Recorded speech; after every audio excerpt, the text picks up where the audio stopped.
Okay, good morning, everyone. We're ready to start. Please take your seats. Thank you. Okay, good morning. I'm Steve Gillard, head of the Consulting Services Unit at ADB. Welcome to this morning's session on the ADB Procurement System.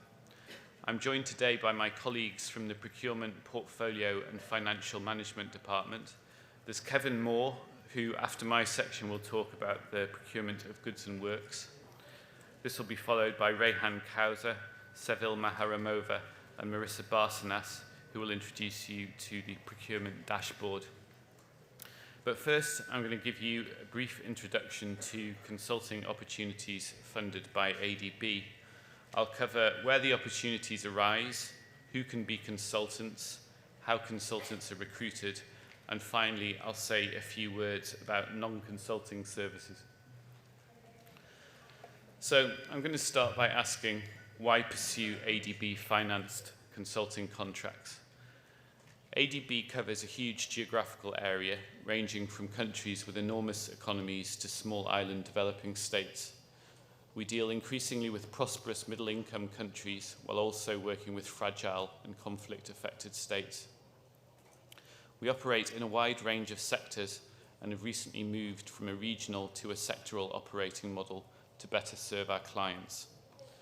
ADB is best known for its infrastructure projects, the design of which increasingly reflect the operational priorities set out in Strategy 2030, including addressing climate change and gender inequality issues. ADB is also growing its involvement in areas including private sector and also public-private partnership, which give rise to the need for different types of consultant. ADB and its borrowers therefore have a wide range of rapidly changing requirements, resulting in a constant need for expert advice from consultants to help in project development and support, capacity building, and other areas. ADB is also a major source of financing for consultants, funding over $560 million of consulting spend in 2022. It's been in operation since 1966 and is owned by its 68 members, so has excellent financial ratings with the major ratings agencies and is a reliable payer.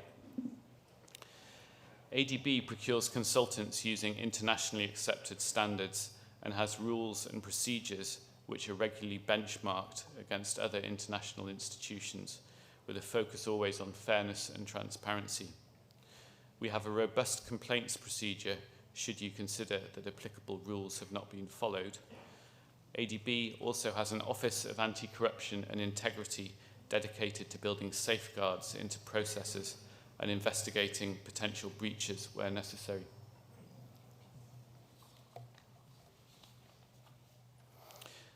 ADB has traditionally been organised on a regional basis, and here we can see those regions along with the active portfolio. We have the Central West region, South Asia, East Asia, and Southeast Asia. These regions each have tens of billions of dollars in active portfolio. The Pacific region has a smaller active portfolio of around $3 billion. That's okay.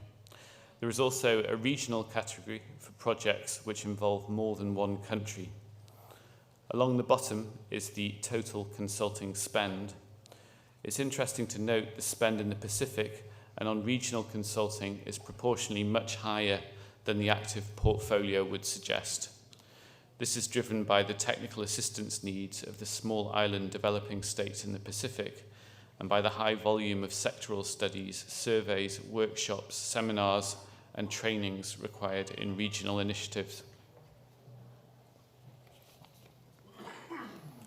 As well as by region, ADB also classifies its operations by sector. Here we can see which sectors have the highest spend on consulting services. They are transport, water and urban infrastructure, and natural resources. ADB finances around 5,000 consultant contracts each year and has a very wide range of requirements, so it's not possible to list every type of opportunity. Typical assignments include project preparation and implementation, site supervision and detailed design, knowledge products, policy and advisory work, and training and capacity building.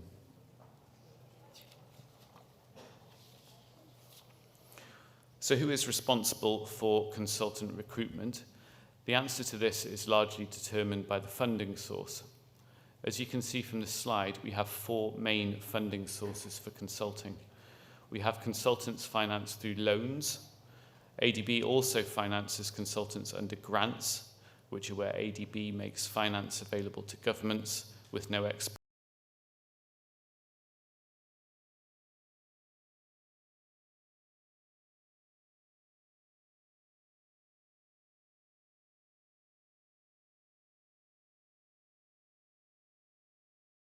Will always sign the contract.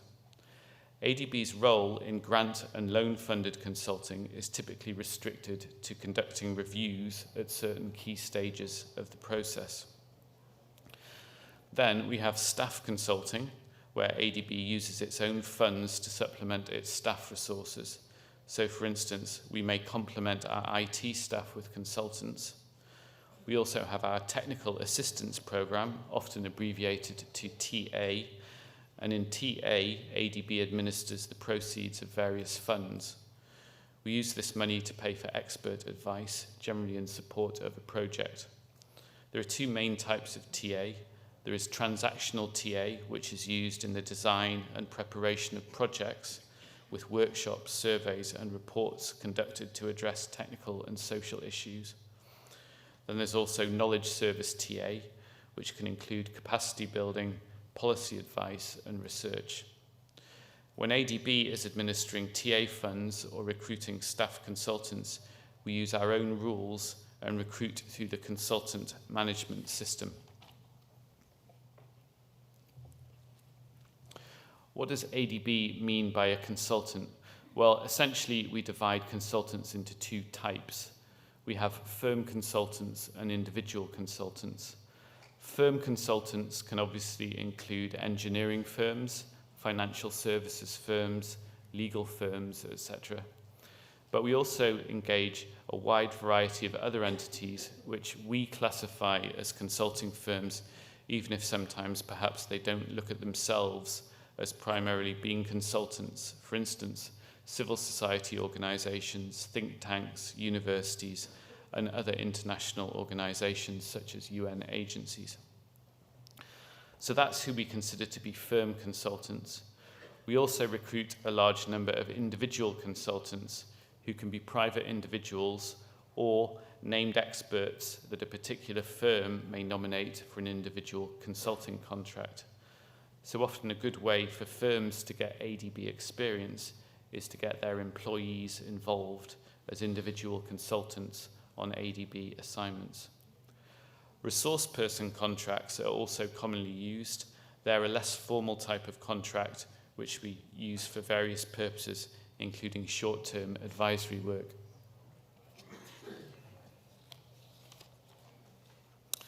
So who's eligible to work on ADB finance consulting contracts? The general assumption is that consultants may participate if they're from an ADB member country. This means for firm consultants that they're incorporated in a member country, or for individual consultants that they are citizens or have the right to work in a member country. There can, however, be exceptions to these assumptions. Always check the request for proposal or consultant services recruitment notice for information on eligibility for the assignment in which you're interested. It's worth noting that experts working on consulting firm contracts are considered eligible regardless of their nationality, providing the bidding firm is eligible. Consultants who are debarred or suspended under our anti-corruption policy or who are suspended by ADB for poor performance are never eligible. There are also some specific eligibility restrictions on this slide for your further reference.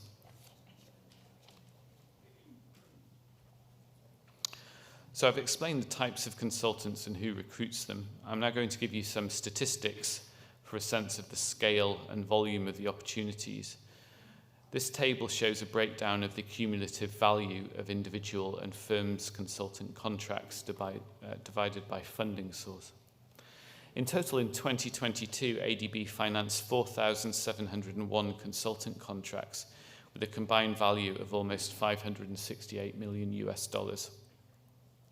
Of these, 4,195 with a combined value of $156 million were individual consultant contracts, and 506 with a combined value of $411 million were firm consultant contracts.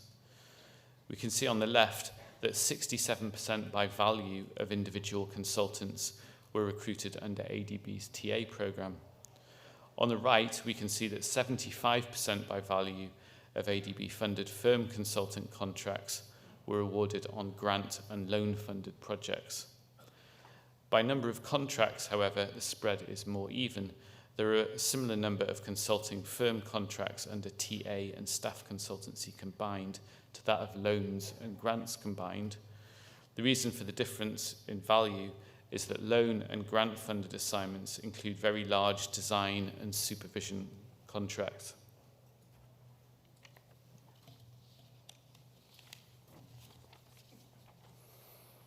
So how do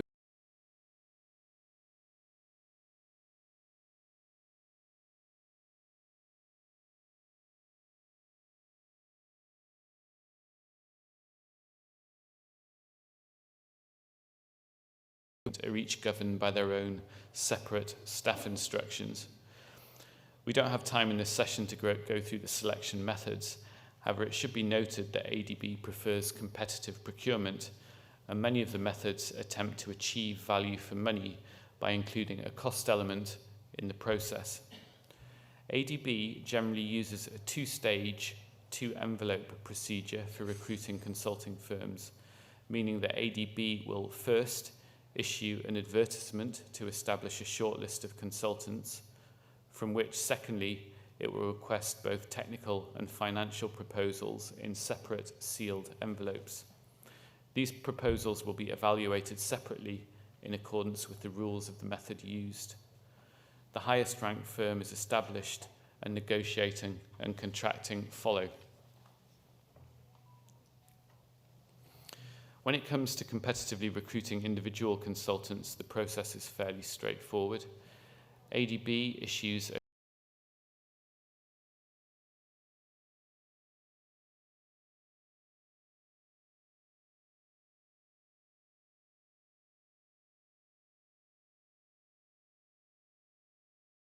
availability before negotiating with a top-ranked consultant, and if successful, issue a notice to proceed. While most TA projects focus around consulting, some include non-consulting services. So finally, I'm going to say a few words about this. I'd like to emphasize that this is for technical assistance only and is not to be confused with procurement of services that the bank does for its own institutional needs. There'll be a presentation on institutional procurement tomorrow afternoon. Non-consulting services are services where either the physical characteristics dominate, such as IT implementation, or where the services are considered to be standardized, like surveys and standard audits. While there's sometimes a grey area between consulting and non-consulting, often the services differ, and non-consulting services are considered less based on intellectual input. Therefore, a slightly different procurement approach is taken for non-consulting than for consulting.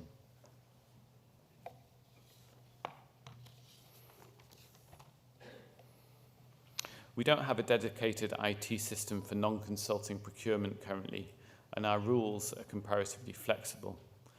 Depending on the type of services required, we can consider seeking quotations through a request for quotation procedure, conducting limited competitive bidding through a targeted invitation for bids, or full open competitive bidding through a request for a proposal. So thanks for your attention for my part of this session. I'd like to finish by flagging that there will also be further sessions in the BOF specifically aimed at consultants, one on the consultant management system, which is our main portal for consultant recruitment, another on where and how to find opportunities, and one specifically targeted at civil society organisations. Now I'm going to hand over to Kevin Moore, who will talk on the procurement of goods and works. Thank you.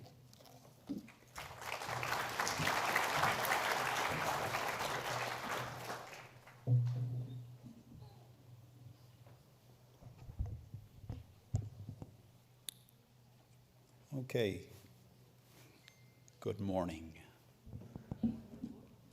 Thank you all for coming and listening to this session. Hope you arrived safely. Jet lag isn't too much of an issue so far. And hopefully this will prove to be somewhat informative the next few minutes. If we can get the slides up on the screen, please, that would be great. Okay, there we go. Okay, so procurement is a pretty dense topic and quite detailed. But luckily, I've only been given 15 minutes to give this presentation. So I am pretty much going to gloss over and give some high-level principles and some kind of reach in one or two different areas, but really not enough time to go into anything in any great detail. Luckily, however, I will be going around for the next 2 days, so if you see me on the floor at any point, please do feel free to come up if you have a specific question, you want to discuss a specific topic, and I'll be more than happy to answer that, as well as my other colleagues who you'll see wearing some of the badges and the ADB ID. That's a good giveaway. They'll also help out. But let's start going through it in the 15 minutes we have. Okay, so ADB has a series of principles under which it conducts procurement. And this marked a change in the 2017 ADB procurement policy because we moved really from a rules-based system to a principles-based system. And whilst there are guiding rules, really, in this world where everything is changing, where we need to innovate, where we need to do things differently, we come back to the core principles whenever we undertake procurement. And that is key to how procurement is now done in the bank and key to how we deliver solutions right across all of our developing members. So there are 6 principles. Economy, which is fairly self-explanatory. We want to do the right things at the best possible cost. But also economy in terms of time, and that reaches into efficiency. The procurement we undertake and the complexity of that procurement needs to be proportional to the risk and the value of that procurement. And Simon spoke earlier on about procurement taking a long time, and we're working on that. But when we have complex procurement, that procurement will take time because the idea is that by doing it methodically, by following the rules, by putting in place the best practices, that we will get the best outcomes, and that those outcomes will deliver value for money to our developing members right around the region.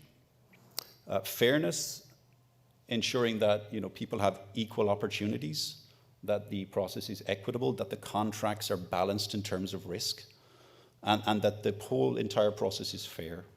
Transparency, and by transparency, publication of information at key stages, having that information on our website and on the websites of our borrowers to ensure that you as bidders, as contractors, consultants, suppliers have access to the information you need to understand how the process is moving, where you sit in there, and the reasons why decisions are taken.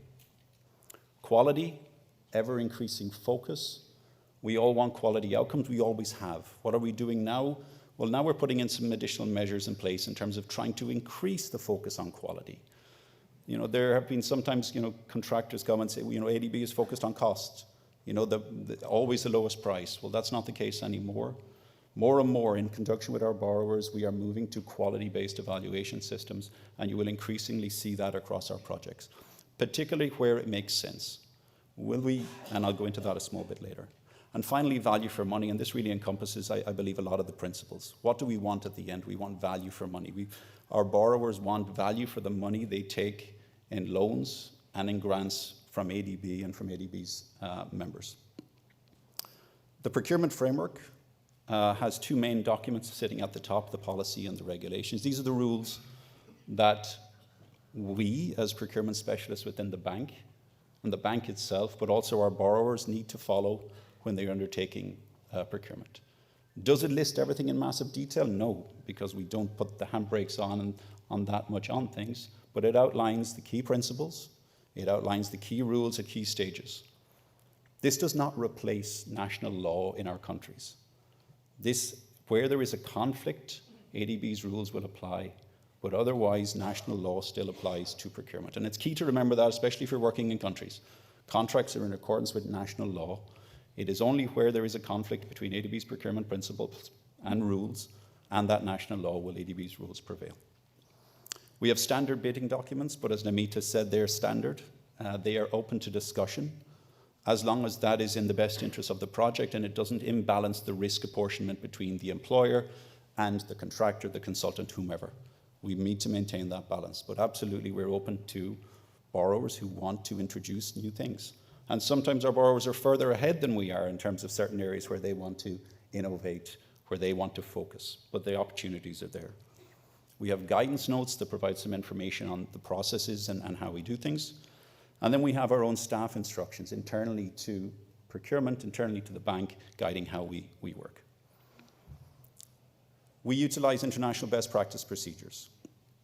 They're on the list here. I'm not going to go into them, but as you can see, the principles shine through these procedures. There is transparency, there is oversight, and there is also mechanisms in place if you're not happy, if you don't understand why you didn't win, or you believe that there was something wrong with the process. There are mechanisms there for you to raise those issues, and those issues should be responded to. And if they're not being responded to by our borrowers, then you can contact ADB and say, wait, we've been asking this question for a number of weeks or maybe months now, we're not getting an answer. Can you help us out? Again, it's not our process, but we will ensure that our policies and our procedures are maintained. And we've got robust fraud and corruption procedures as well, and there's a dedicated discussion on that tomorrow afternoon.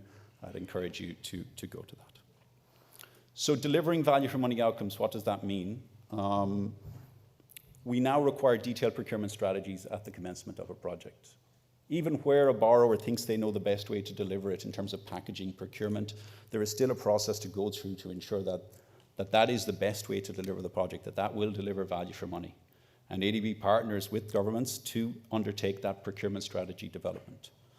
And during that development, there's also the possibility of market outreach. And if you're working with ADB, you may be seeing a bit more of market outreach on projects, where we're asking the market to give us their thoughts on how the project could be delivered or should be delivered.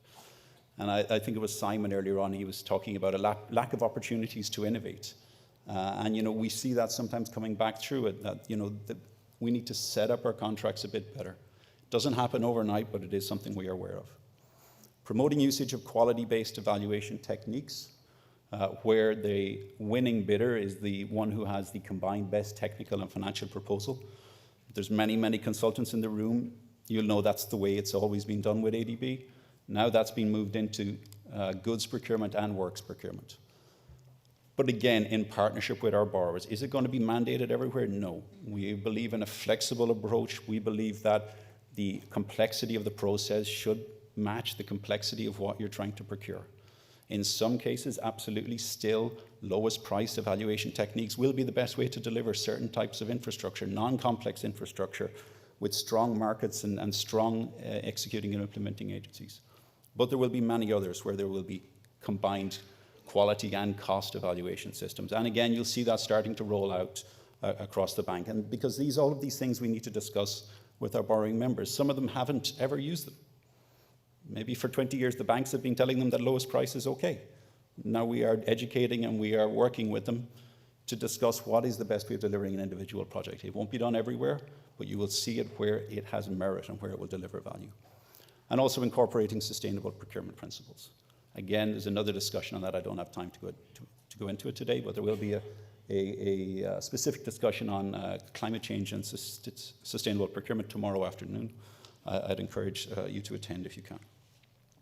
Okay, I need to speed up. Okay, when is the private sector engaged? Here you can see sort of a graph which gives kind of an idea where consultants, contractors, and suppliers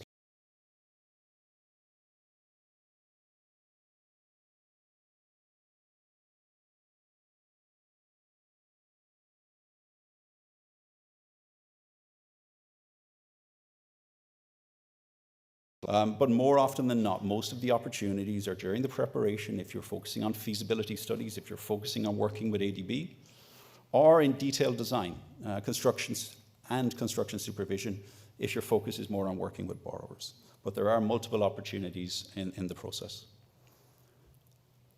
Steve spoke about technical assistance where ADB is the client, and he spoke about consulting services where the government is the client. I just want to reinforce that in this section.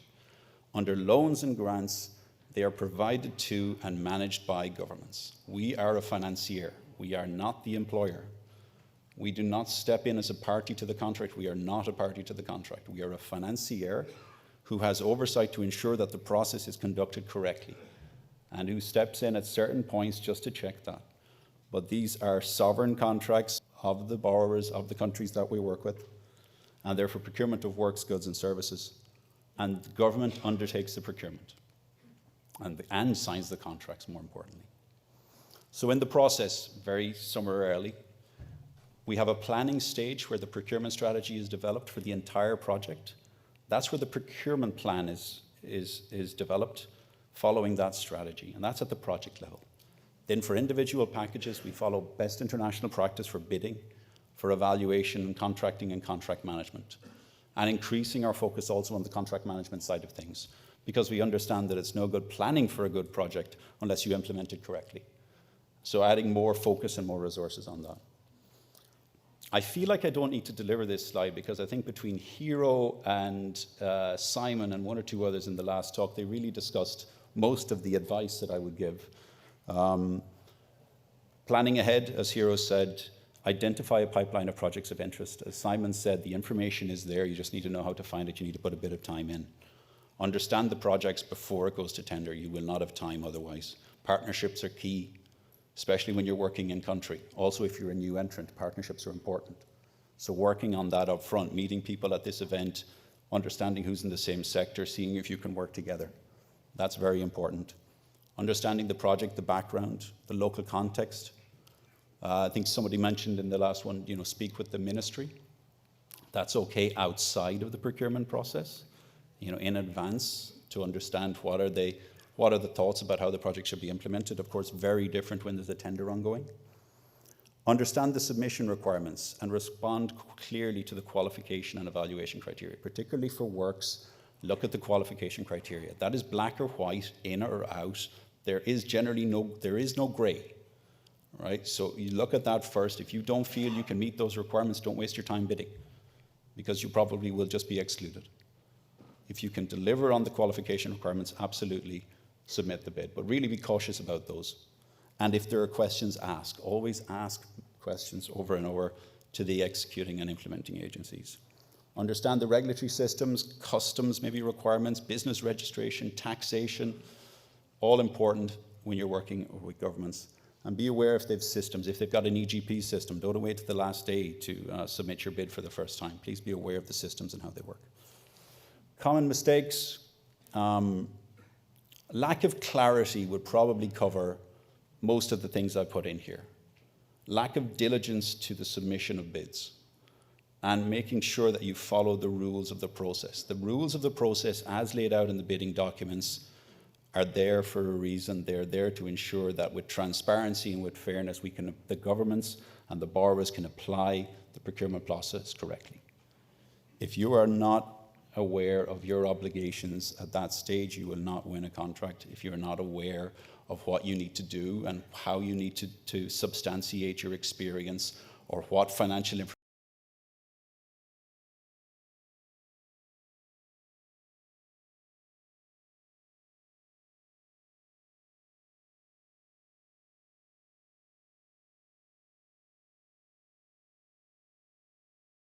Just some high-level numbers. I know Jeff this morning spoke about, 10 billion odd of contracts last year. This is the overarching numbers for 2022 between overall goods, works, and consulting services. Of course, works is reaching about 6 billion, goods about 2 billion, consulting, as Steve presented, about 500 million, and then other elements is about 900 million. Spread across the world, this is how it looks, the same as Steve's. India, the biggest borrower, followed by the Philippines and others. And finally, by sector, and you will hear a lot about sector approaches within ADB now. But transport remains the largest sector within the bank, followed by water and health, with a large increase in spending due to the COVID pandemic, followed by energy. Health has really jumped up there. The top three used to be transport, water, and energy, and it was pretty, you could bank a lot on that. Now we're seeing a lot of health spending. Finally, how do you find information on our website? adb.org. www.adb.org is a great way to find information. However, also Google ADB and whatever you're looking for, and it often comes up as the top search. Google is your friend when you're looking for stuff on ADB's website. But within this section, work with us, projects and tenders, guides you through where you can see the pipeline. And I know Simon spoke about the pipeline as well earlier. But here you can see projects, you can also see tenders. Under tenders, you can also see advance notices where borrowers post on ADB's website 3 months, 4 months often in advance of big tenders, opportunities that are coming. And finally, our business center, where you'll get information on how to do different things, our policies and regulations, procedures and guidance, and documents and forms. And with that, I will leave you for now. Thank you for joining. Thank you for paying attention.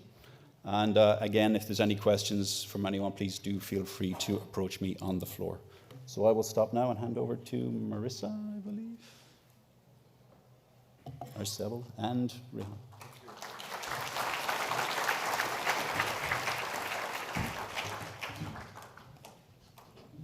Thank you. Yes, good morning. So we're going to just give you a presentation on the procurement dashboard. Before that, actually, welcome to everybody and welcome to our board of directors also. I see here, my name is Rehan Kauza from the same department, but I'm actually into portfolio management. One of the responsibilities we have is to actually monitor and provide procurement statistics. So the procurement dashboard, why are we demonstrating it today? It's because we only launched it in 2021. It's good for the outside world to know where these contracts are going, which countries are winning them, which firms. So you can find the data down to the contract level. And it's the first external facing dashboard that ADB produced. It's very useful. So I'm assisted today by Seville Baharova and, of course, Marisa Barcenas, who was sort of, I must say, Marisa and her team were basically the key architects of this dashboard when it was created and rolled out 2 years ago. So I'll pass it to Seville, and then she'll give us maybe a short presentation. This is not going to be a dense session, so this is very light. Enjoy it. And because you can extract a lot of good information out of this, and then Marisa will give us a short demo, and we'll end it there. Yeah, thank you. So Seville, over to you.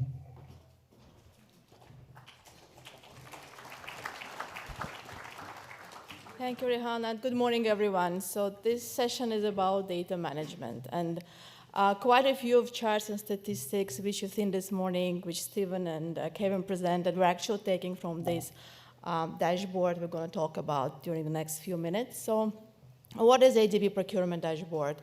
This is actually a tool, it's an external tool which gets the data from internal ADB system and provides the relevant and consistent data and some analytics on ADB operational procurement.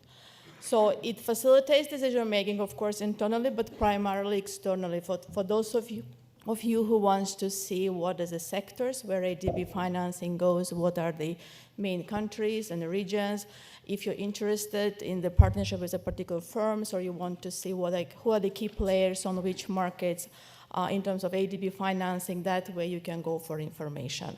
And this information is a single source of truth. It both for internal and external clients. So for any research, for any analytics, you can be kind of assured that the same data is used ADB internally, and there is no need for additional reconciliation or double checking of the data. It, of course, promotes transparency, so we publish the statistics on the ADB operational procurement. We share these numbers with you and those who are interested. It's the public, it's our potential consultants, contractors, it's also other MDBs or research organizations. They can clearly rely on this data and use for their research. And that's, of course, contributes to the business efficiency. It saves a lot of time for our external users as well as internally for us. It will help you to avoid numerous requests, but then you ask a question, then you need to wait for information to be submitted to you. So you can go straight away to the tool, and you can extract the data you needed without actually going through the lengthy processes of requesting information and waiting for the answers. Okay, so this dashboard, which Ms. Marisa will take you through lately, it's, as I mentioned already, both for external and internal users. It is located at adb.org under operational procurement, and it actually has two parts. One is some analytics we offer on the data. It covers 10 years historical data, and analytics is done by nationality of the firms, by region of them, and then also by the countries where ADB financing goes, regions, and by sectors, right? And another part of this dashboard is actually the raw data itself. So in case if you want to have more analysis or if you want to see the different perspective, you can also extract the raw data and then you can work on it depending on your needs and demands. As I mentioned before, this data comes from ADB internal systems, but of course, because of the access issues, it still gets processed internally before we upload it to the ADB webpage. So it's not kind of the daily refresh. We do update the data monthly. We extract it from the integrated disbursement system, which holds all the data about ADB contract awards, ADB contractors, and consultants. And because it's linked to disbursements, the data is reliable. And then we kind of do additional quality assurance, we do some analysis, compilation, and then we upload it on the website. It is based on the Tableau, but it doesn't mean you need to have it installed because it's web-based. So that's how it looks like. So if you go to adb.org, you'll see the procurement dashboard there. It is under operational procurement page, and I will now invite Ms. Marisa, who actually was part of the team who designed this dashboard, and she will show you a live demo. Thank you.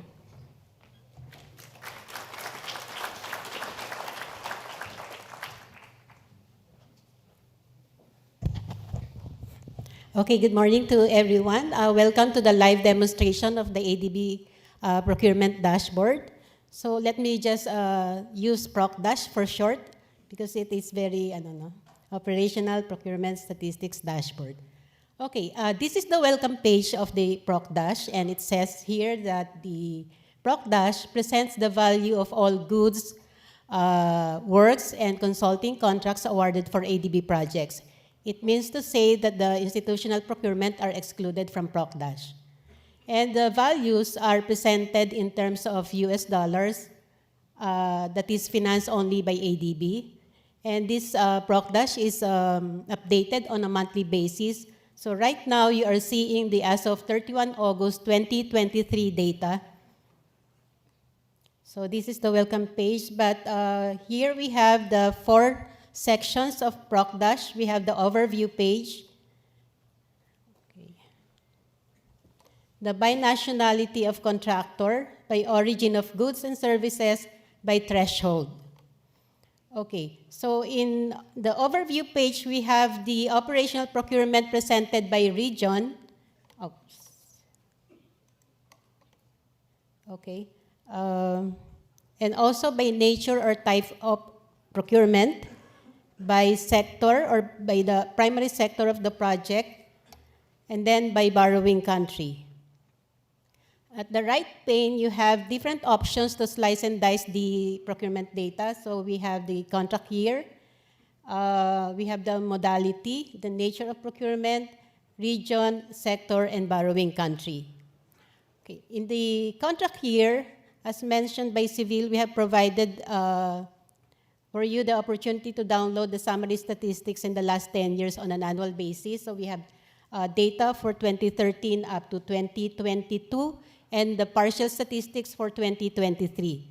And then we also have the option to download the summary statistics for the last 5 years, so from 2018 to 2022.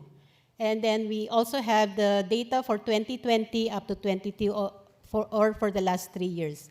You can also download the summary statistics for the cumulative since the operation of ADB in 1967. But of course, the contracts were awarded a year after, in 1968. Okay, here in the overview, we can see that a total of 4.6 billion were already awarded for projects in 2023. And if you remember the presentation of, I think, Kevin, he showed there that a total of 19 billion were awarded in 2022. And if you're looking at this number, you are looking at an opportunity of at least $10 billion of contracts for the last 5 years of 2023. Okay, and also you can see that South Asia is leading in terms of the contracts awarded, with almost half or more than half of the total contract awards in 2023 as of August 31. So, and it is followed by Southeast Asia.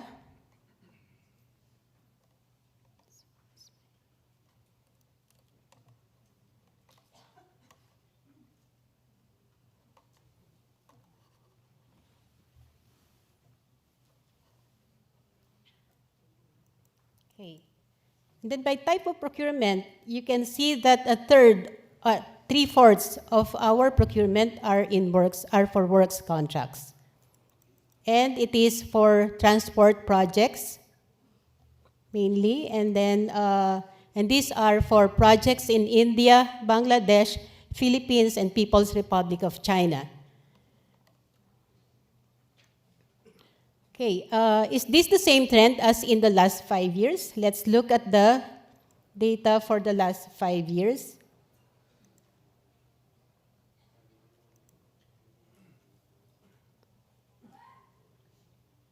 Okay, here in the last 5 years, it says that there are a total of 47 or 48 billion US dollars awarded for projects by ADB. And it is still for projects in South Asia, which is more than the combined figures for Southeast Asia and Central and West Asia.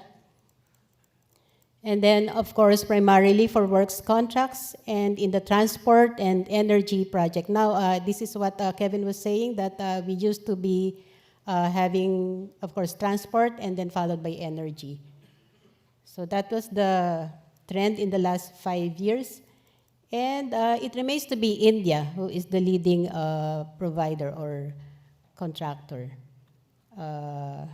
followed by Bangladesh and People's Republic of China. Okay, if you want to know whose nationality or which firms are getting the most contracts for ADB projects, we go to the binationality of contractor. So here, the nationality corresponds to the place of incorporation or the location of the head office. So if your firm has subsidiary office in other location than the main office, then it will be considered or it will be counted under the subsidiary's place of incorporation. So not necessarily that it will be accounted in the headquarters.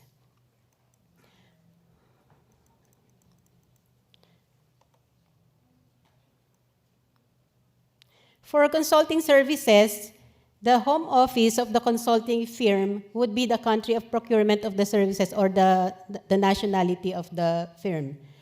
But in case of the joint venture, the nationality of the lead firm represents the joint venture. So the other partners will not be considered in the statistics.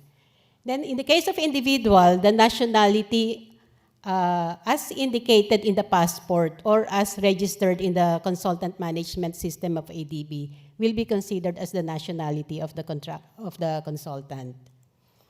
So here we are looking at India as the one who gets the most of the contracts with 1.3 billion as of August 31, 2023, and followed by People's Republic of China and the Philippines.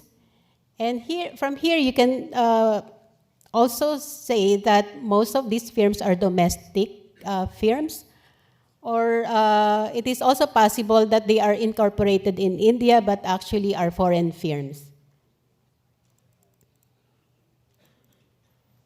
Okay. So where do we source the goods and services that are provided by our contractors? So that can be gleaned from the by origin of goods and services. By origin of goods, we mean to say the place where the goods have been mined, grown, cultivated, or produced or manufactured. There are also some articles that were procured in different countries, but they were assembled, resulting to a form that differs substantially from its basic characteristics. So that would be considered as the place of assembly would be considered as the origin of that good. In case of works, consulting, and other services, it is the nationality or the place of incorporation of the service provider which serves as the origin of that services. So here, again, it's India is leading as the source of goods and services, followed by People's Republic of China. But let's look also at the figures in the last 5 years. Is this the same? No, it's showing here that People's Republic of China was leading in the last 5 years as the main source or origin of goods and services, followed by India. Okay, what about the sizes of our contracts? We have here the by threshold section, where we show the thresholds for separately for goods, works, and other related services, and also for consulting firms and individual consulting contracts. So from here, you can see that we award, or the ADB projects award as low as less than $100,000 of goods and works contracts, but also as high as greater than 100 million of goods and works contracts. Okay, for firm consulting, there are firms that are getting less than $100K or $100,000, but there are also those that are getting greater than $5 million US dollars of contract. For individuals, you can have less than $10,000, but you can also have $100,000 and above of individual consulting contracts. Okay, let's say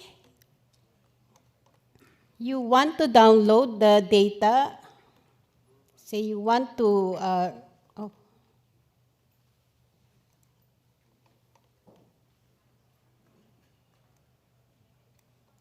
you want to download the data that is supporting this chart. So you click on this chart. Let's say you're only interested in the operational procurement by borrowing country. So you just click on that chart. And then right below at the rightmost portion, at the bottom, you have this download icon by Tableau. So when you click that, you are given the different option to download the supporting data. So it can be the image itself or the data, and it can be a Tableau workbook. So let's say I click on data. When I click on data, I have the option of getting the summary tables, which is a different way of presenting the data. Instead of chart, I have this table.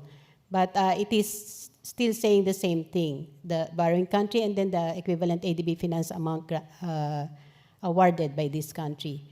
And I can also download the full data, meaning all the available filters for this chart is also provided in this full data download.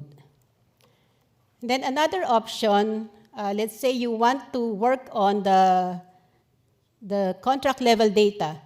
We have provided here a download data set option at the leftmost bottom of the dashboard. And when you click that, you are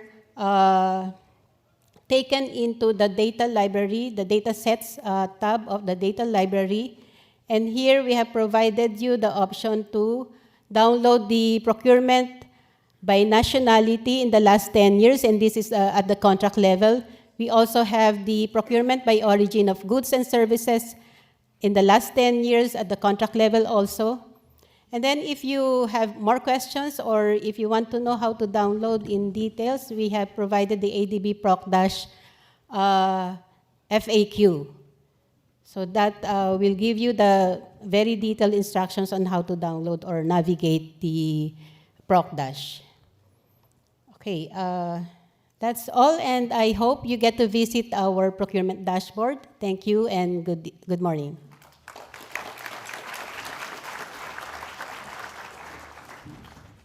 Thanks, Marissa. And that concludes our session today on the procurement system. Obviously, we've just gone through things at a fairly superficial level. There'll be more detailed sessions and also opportunities to speak to procurement specialists over the rest of the event. So please come and speak to us if you want to go into some more detail on these topics.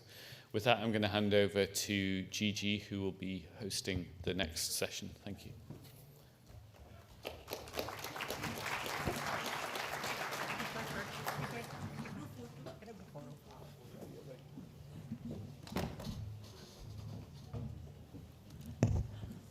All right. Good morning once again. While they're having a group photo, I'll be leading the second panel discussion. This is a very interesting one. It's about ADB's new operating model. We call it NOM. All right.